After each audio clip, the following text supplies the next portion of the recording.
Olá, pessoas! Nessa semana quero contar para vocês algumas histórias ligadas a uma figura, o chamado pai das relações públicas Edward Bernays, o primeiro influencer. Se você, assim como eu, gosta de Adam Curtis e assistiu ao Século do Ego, deve lembrar do nome. Caso não tenha visto, eu vou deixar linkado.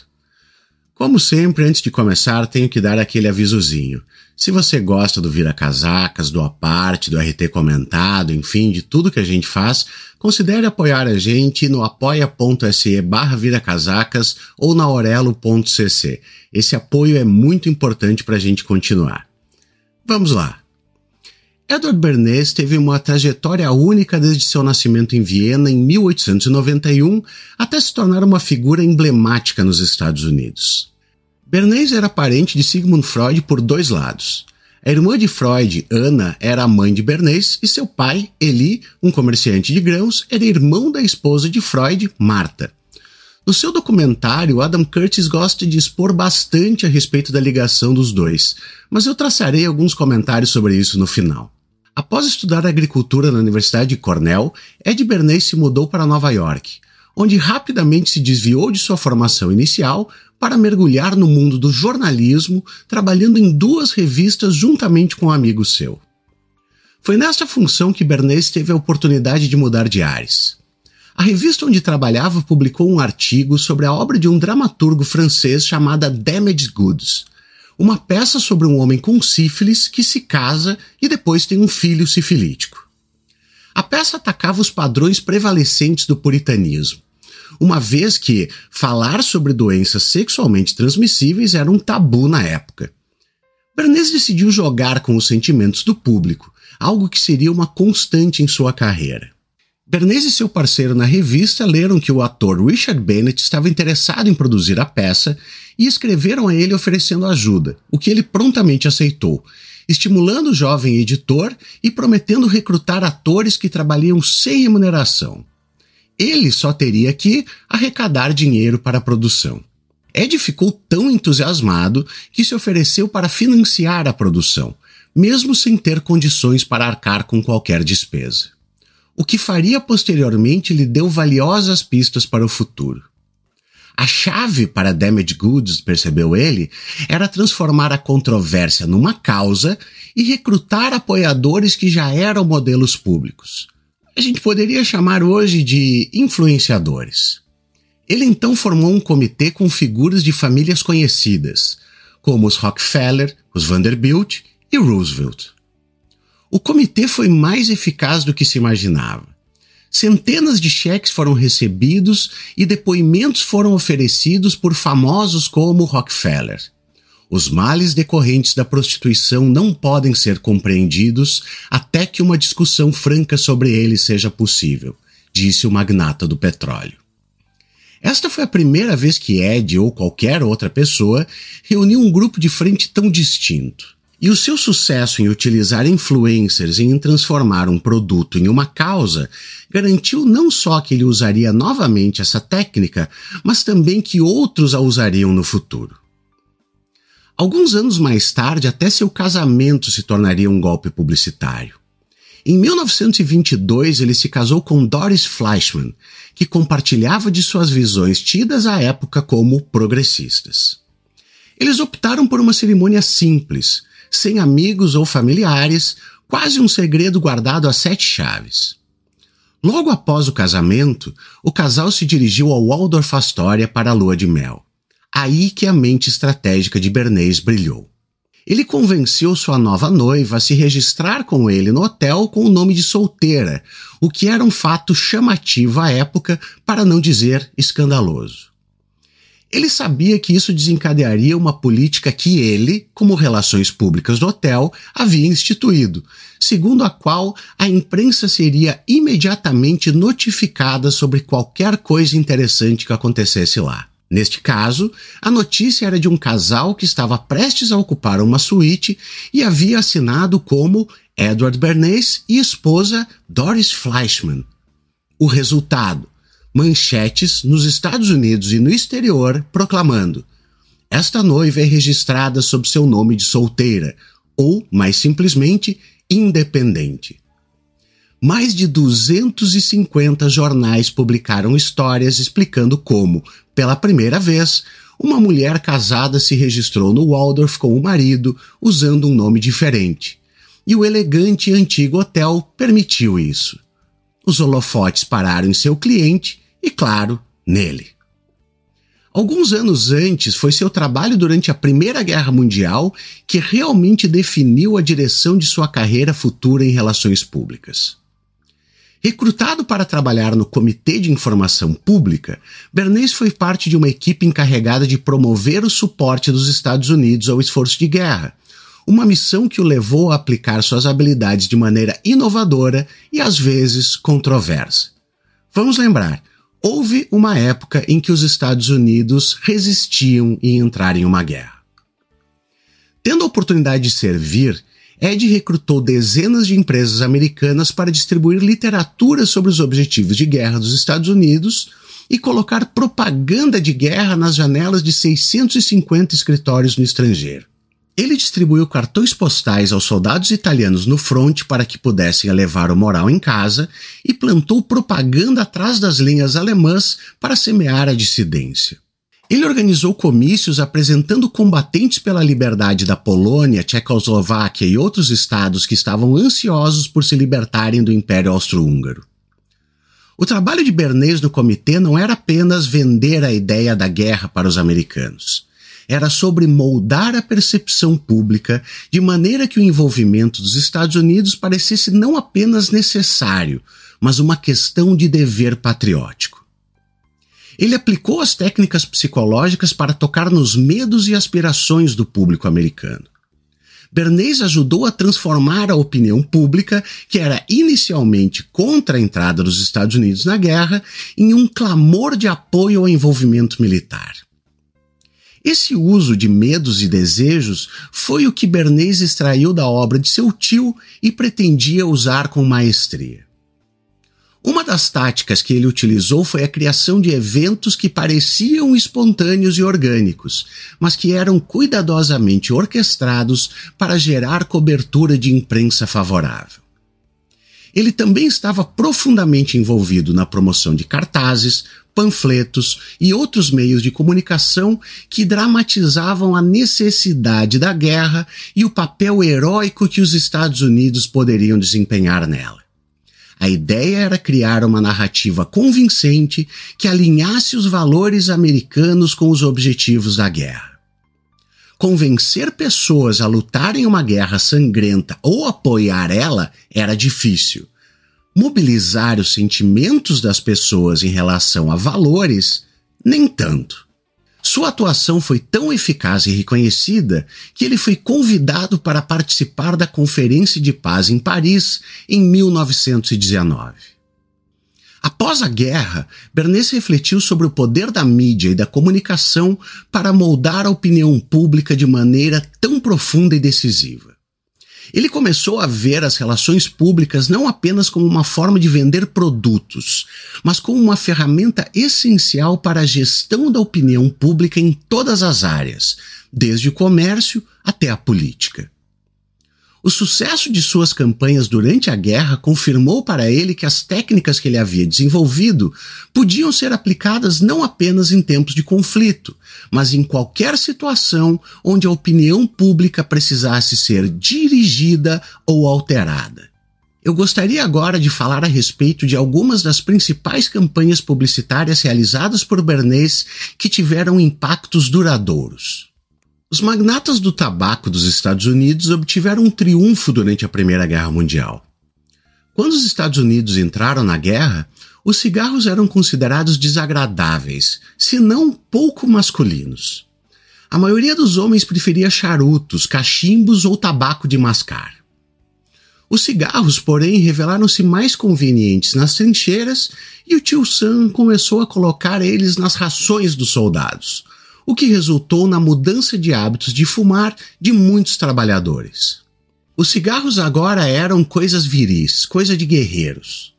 E à medida que a sua utilização entre os homens aumentava, também aumentavam os lucros das empresas que os produziam. Tudo isso convenceu os fabricantes de cigarro de que era o momento certo para abrir uma segunda frente, desta vez visando as mulheres. Em 1928, no momento em que se iniciava esse esforço, Edward Bernays começou a trabalhar para a American Tobacco Company, que fabricava a marca de cigarros de crescimento mais rápido da América, Lucky Strikes. A guerra e as mudanças nos costumes sociais já estavam ajudando a empresa a explorar este filão. Muitas mulheres que substituíram homens em fábricas ou trabalharam no estrangeiro adquiriram o hábito, desafiando o tabu contra o fumo feminino, e estudantes universitários tentavam derrubar barreiras contra as mulheres fumarem em locais públicos. A percentagem de cigarros consumidos pelas mulheres mais do que duplicou entre 1923 e 1929, mas ainda era de apenas 12%, muito abaixo do que era esperado. A maneira mais rápida de reunir mais mulheres para sua causa, acreditava o presidente da empresa, era focar em suas cinturas. A sua teoria era simples. A magreza deveria entrar em voga e os cigarros poderiam então ser vendidos ao público, e especialmente às mulheres, como uma forma de saciar a fome sem gordura. Ele já havia definido um slogan: pegue um Lucky em vez de um doce. E para dar vida a isso, ele recorreu a Bernays. Bernays lançou a campanha contra os doces com a sua tática testada e comprovada de recrutar especialistas. Neste caso, ele convenceu Nicholas Murray, um fotógrafo, a pedir para outros fotógrafos e artistas que louvassem os magros e a magreza. Cheguei à conclusão, escreveu Murray, que a mulher esbelta, que combinando flexibilidade e graça com a magreza, que em vez de comer demais doces e sobremesas acende um cigarro, como dizem os anúncios, criou um novo padrão de beleza. Revistas e jornais também receberam as últimas descobertas sobre a tendência de emagrecer. Para os editores de moda, isso significava fotos e mais fotos de modelos parisienses magras em vestidos de alta costura. Para os editores de notícias, isso significava depoimentos alertando que os doces provocam cáries e orientando que a forma correta de terminar uma refeição é com fruta, café e cigarro. A fruta, dizia um médico, endurece as gengivas e limpa os dentes. O café estimula o fluxo de saliva na boca e atua como um enxaguante bucal, enquanto finalmente o cigarro desinfeta a boca e acalma os nervos. Esses registros também revelam que, à medida que a campanha anti-doce se espalhava, o escritório de Bernays até começou a escrever piadas. Um Momento na Boca e 10 anos nos quadris foi enviado para New Yorker e outras revistas. Vocês já devem ter ouvido outras versões desta frase. Pois então, Bernays. As empresas açucareiras e outras empresas ligadas aos doces não acharam graça. A American Tobacco recebeu cartas iradas de corretores de cacau e fabricantes de manteiga de amendoim, de fabricantes de doces, incluindo um que acusava os ataques da empresa de serem injustos, antidesportivos e absolutamente avarentos.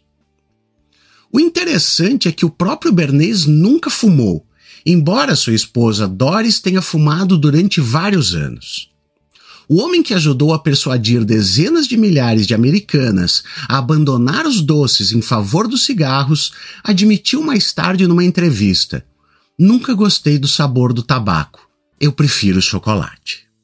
O presidente da empresa adorou a maneira como Bernays usou a campanha anti-doces para promover Luckies, mas isso apenas aguçou seu apetite para entrar no mercado feminino.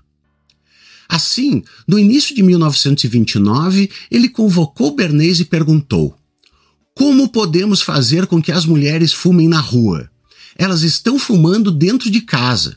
Mas, caramba, se elas passarem metade do tempo ao ar livre e conseguirmos fazê-las fumar ao ar livre, quase dobraremos nosso mercado feminino. Faça alguma coisa. Haja."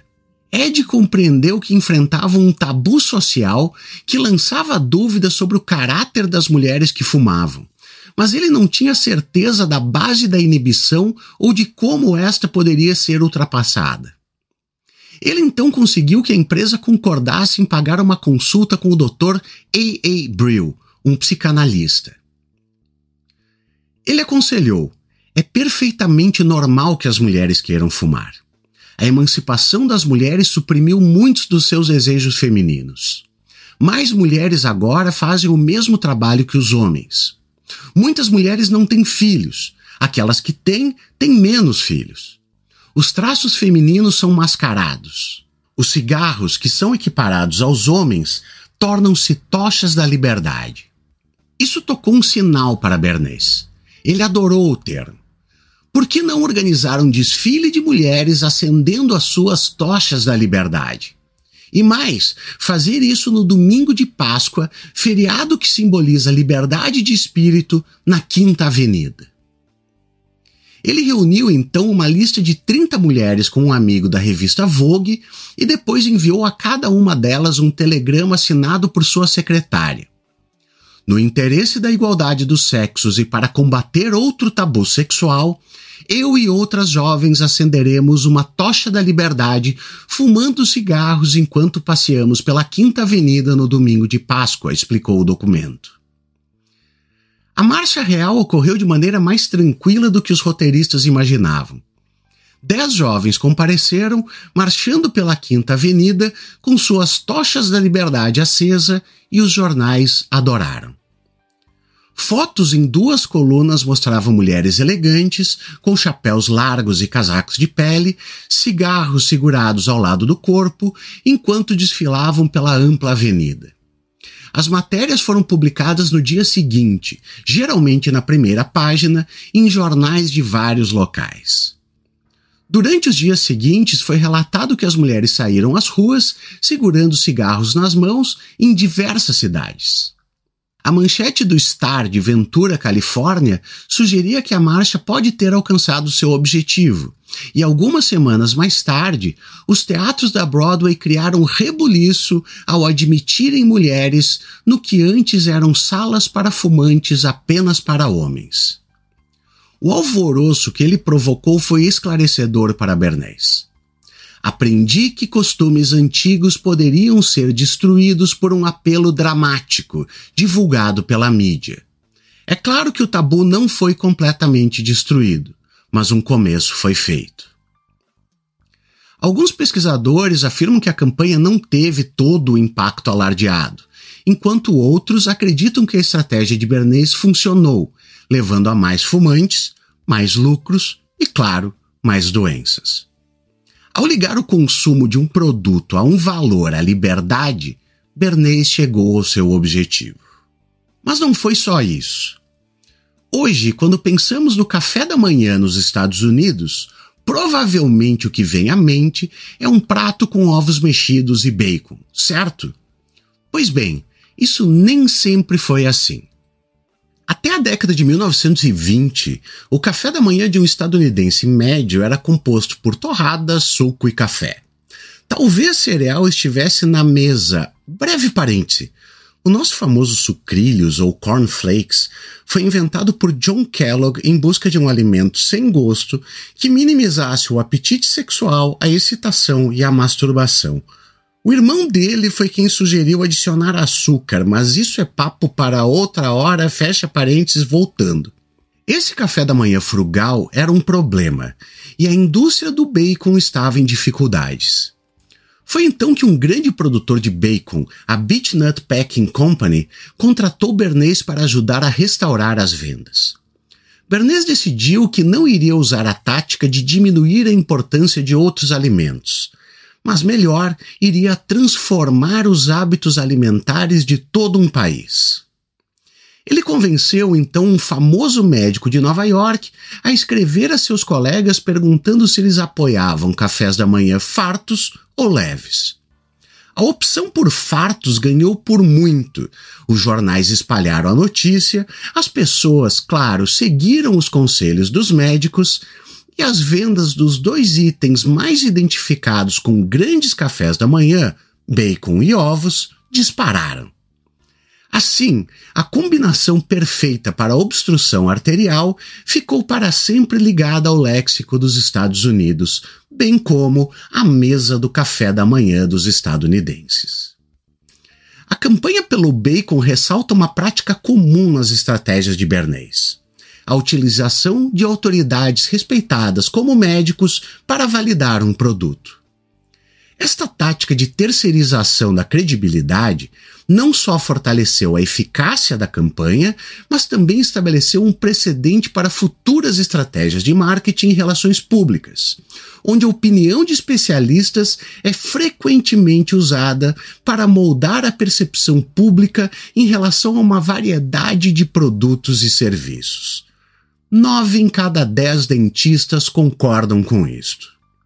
Ele usou uma estratégia semelhante em 1930, quando foi trabalhar para Simon & Schuster e outras editoras de livros.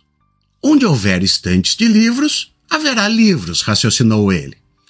Assim, ele conseguiu que figuras públicas respeitadas endossassem a importância dos livros para a civilização e depois convenceu arquitetos, empreiteiros e decoradores a instalarem prateleiras para armazenar os preciosos volumes.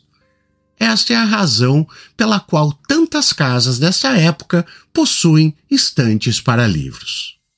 O toque de Bernays também moldou o mundo da medicina. Pouco depois de assinar contrato com a Sociedade de Esclerose Múltipla, ele destacou que o nome da doença era mais complicado do que a maioria dos americanos conseguia digerir. Ele apelou à redução da doença para a sigla MS, o que a sociedade fez, ajudando a transformar uma doença obscura em uma causa favorita. As táticas de Bernays diferiam, mas sua filosofia era a mesma em cada caso. Contratado para vender um produto ou serviço, ele vendeu formas totalmente novas de comportamento que pareciam obscuras, mas que com o tempo renderam enormes recompensas para seus clientes e redefiniram a própria textura da vida dos Estados Unidos. Alguns analistas se referem aos seus métodos como pensamento estratégico ou lateral, mapeando uma solução com base na posição de um cliente na economia e na sociedade em geral, em vez de considerações tidas como estreitas e verticais, como a forma como se comportavam em relação a outros fabricantes de bacon ou livreiros. Bernays preferia a expressão apelos indiretos, traçando um caminho para o objetivo de um cliente que parecia indireto, mas que, em última análise, eliminava os impedimentos subjacentes e imediatos. Pois bem, agora vamos a um último caso de propaganda realizada por Bernays. Esta não foi uma campanha publicitária qualquer. Foi uma guerra em que poucos tiros seriam disparados. Foi uma guerra onde as palavras e os símbolos eram as armas primárias e Ed Bernays era a principal fonte de munição. Em 1954, o arsenal de Bernays estava muito bem abastecido. Ele tinha um plano para travar uma guerra psicológica, reunindo para o seu lado informações oficiais que lhe permitiriam avaliar a personalidade dos homens-chave com quem tem que lidar para sobreviver. E também tinha o plano de cortejar a imprensa, agindo como olhos e ouvidos de jornalistas, dificultando a vida de críticos e reunindo amigos. Ele até tinha um plano para contrastar a perspectiva de seu inimigo com a do cristianismo. Sob o inimigo, por exemplo, o governante ideal é o tirano eficiente e implacável, enquanto, para o outro lado, o governante ideal é Cristo, o bom pastor, e aqueles que têm a autoridade dele o imitam. Tudo isto por uma guerra não declarada travada em nome da United Fruit, uma das empresas mais ricas dos Estados Unidos. Uma guerra travada em aliança silenciosa com o governo em solo estrangeiro contra o governo eleito da Guatemala. Uma guerra que, em meados da década de 1950, quando a Guerra Fria parecia prestes a esquentar, foi vista por aqueles que a travavam como uma cruzada para impedir que Moscou ganhasse uma posição de comando 1.600 quilômetros ao sul de Nova Orleans. Em meados da década de 1950, as questões da venda de bananas estavam sendo substituídas por questões de política para Bernays e seus empregadores na United Fruit. A Guatemala era um ponto quente desde 1944, quando uma greve geral pôs fim ao governo de 14 anos do general Jorge Ubico Castañeda. Juan José Arévalo, exilado na Argentina, voltou para o país e foi eleito com mais de 85% dos votos. Arévalo enfrentou obstáculos esmagadores, desde 70% de analfabetismo até mais de 70% das terras pertencentes a apenas 2% da população.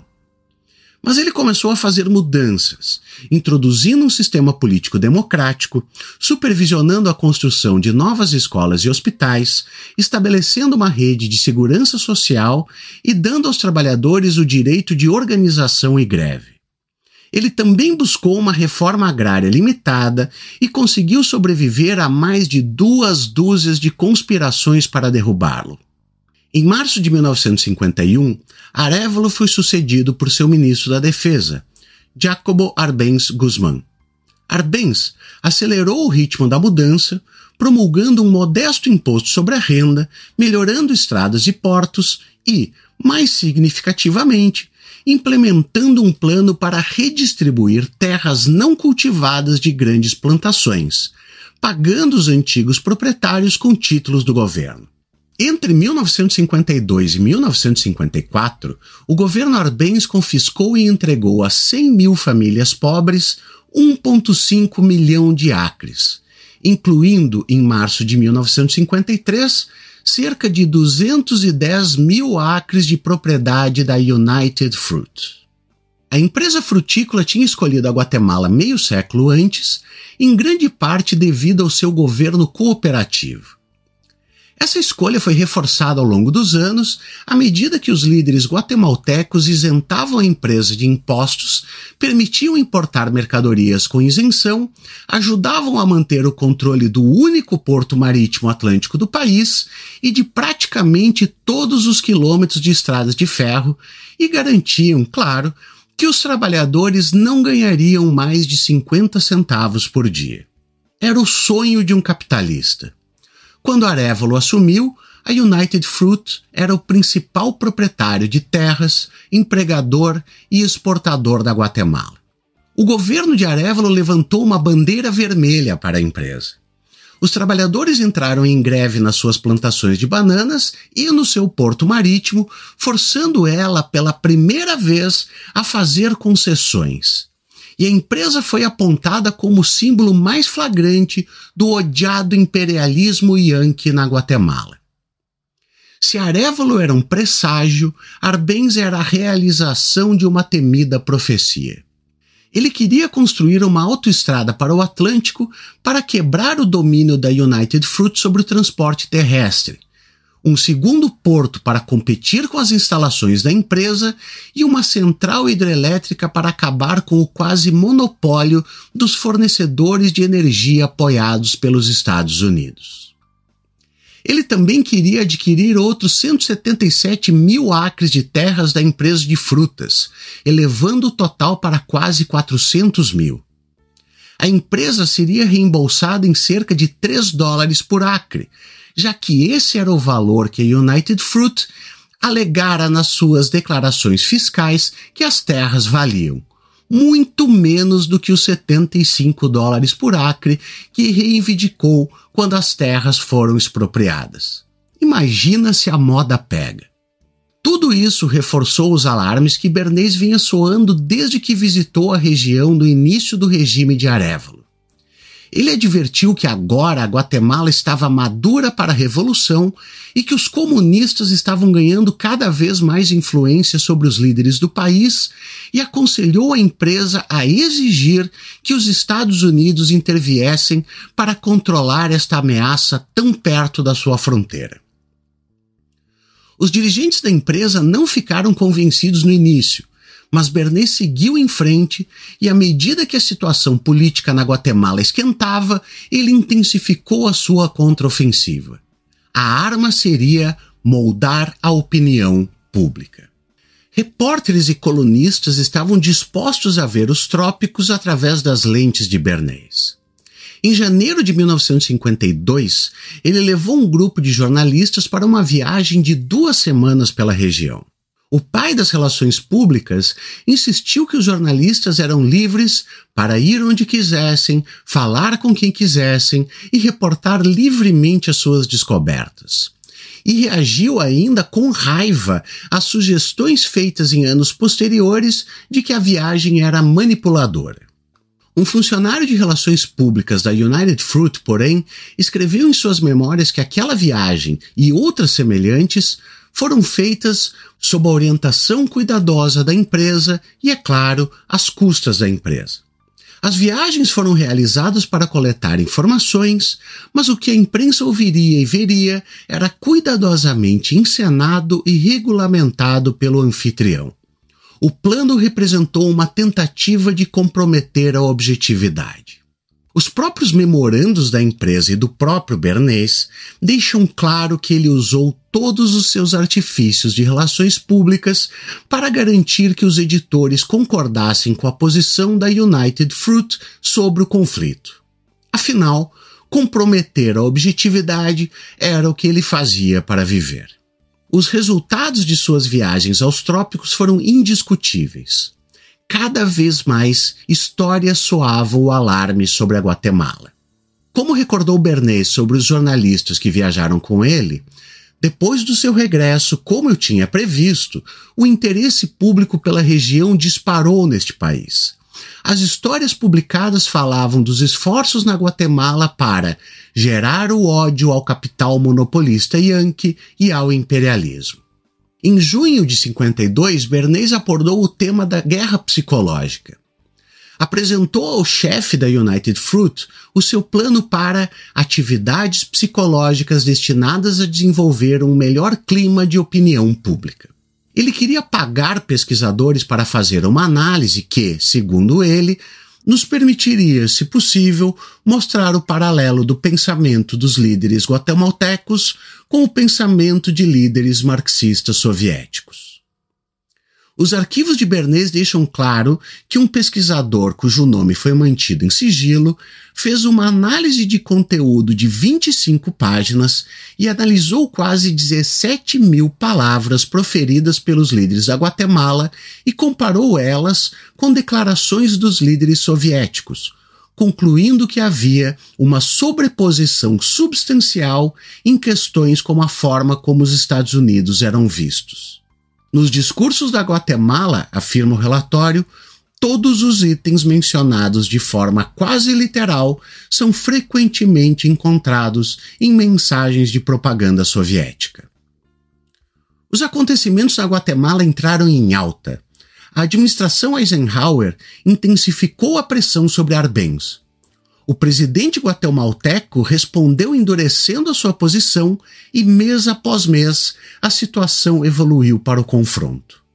O choque final começou em 18 de junho de 54, quando Carlos Castillo Armas, um oficial do exército que vivia no exílio, cruzou a fronteira de Honduras com 200 homens recrutados e treinados pela CIA, um grupo que Bernays chamava de Exército de Libertação.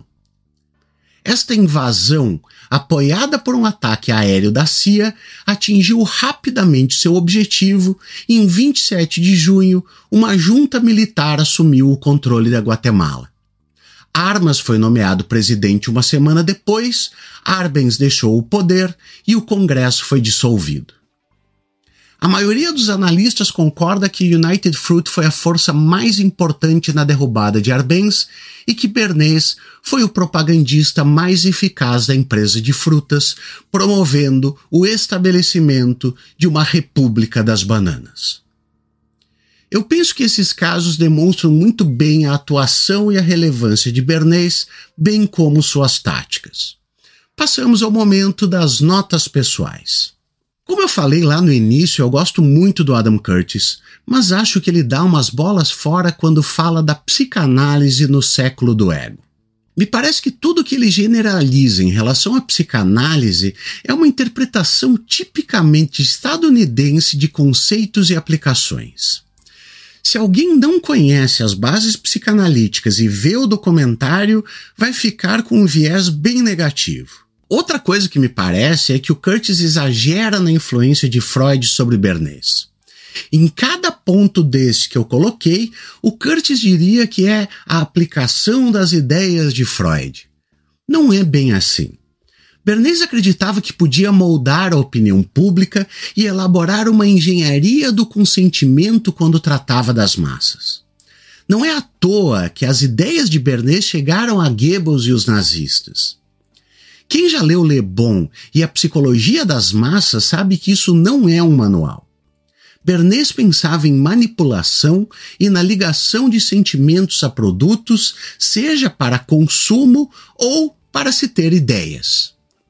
O certo é que, sendo ele pioneiro ou não, sendo essas ideias vindas de Freud ou não, ele teve um grande impacto à época.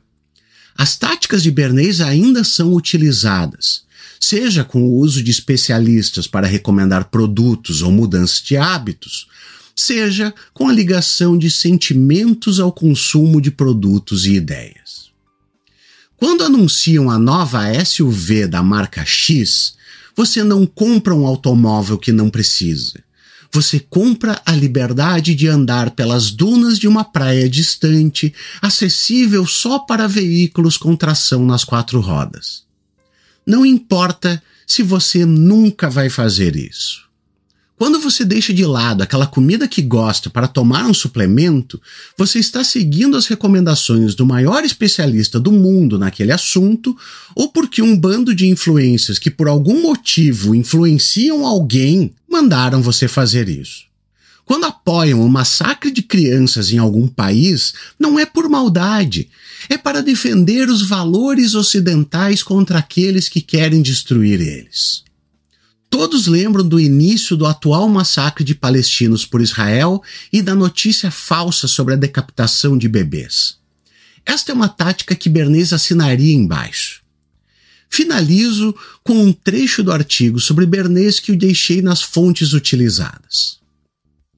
Em outubro de 1990, no Capitólio, uma menina coaitiana de 15 anos chamada Naira declarou numa audiência pública que, enquanto trabalhava como voluntária num hospital, viu soldados iraquianos tirarem bebês das suas incubadoras, deixando-os no chão frio para morrer. Mais de 700 estações de televisão transmitiram a aparição da enfermeira Naira, o que chocou o público dos Estados Unidos e finalmente o convenceu a tomar medidas militares contra o Iraque de Saddam Hussein. 3 meses depois, começou a Operação Tempestade no deserto. Havia apenas um problema. A história da incubadora não era verdadeira e a enfermeira de 15 anos era filha do embaixador do Kuwait nos Estados Unidos. Isto, no entanto, só foi revelado depois do fim da guerra, quando, em janeiro de 92, se tornou conhecido que a empresa de relações públicas de Nova York, Hill & Knowlton, estava por trás da história. O cliente da empresa era o grupo Cidadãos por um Kuwait Livre, uma organização financiada pelo governo do Kuwait no exílio. Ela queria convencer o público dos Estados Unidos a atacar o Iraque. Era isso que se entendia por engenharia do consentimento. Bernays, com 100 anos e ainda ativo naquela época, não esteve envolvido nesta campanha de relações públicas, mas teria reconhecido como se fosse sua, uma vez que era em grande parte uma réplica das suas próprias campanhas. Explorar uma emoção, neste caso o medo, através de uma figura simbólica crível, a enfermeira de 15 anos, e situando ela num acontecimento aparentemente natural, a sua aparição no Congresso. Por quê? É o ato manifesto que faz notícia, e as notícias, por sua vez, moldam as atitudes e ações das pessoas. Espero que vocês estejam influenciados. Até a próxima.